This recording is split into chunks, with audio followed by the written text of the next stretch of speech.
Hello, and welcome to a sort of impromptu episode of Writing Fighting. So I'm taking a fairly high-level martial arts test in Italian longsword next weekend, and so I'm practicing for being tested.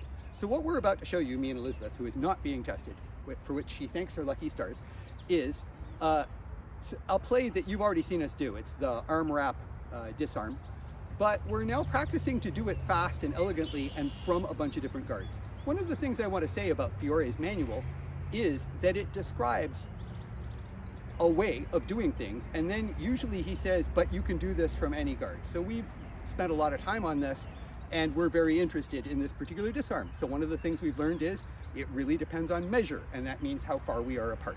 And another is about keeping your opponent's weapon exactly on the line you want it. Not a little to the left, not a little to the right, because when you do that arm wrap, you want the swords crossed a particular way, and you have to make that happen. That is not luck. And when you're writing fighting, you need to realize that the two swords don't end up in a nice V like this at this range by luck. I mean, okay, 1 in a million times they do, but I want to make it happen so I can kill her. Okay? And that's the point. So let's look at this play again.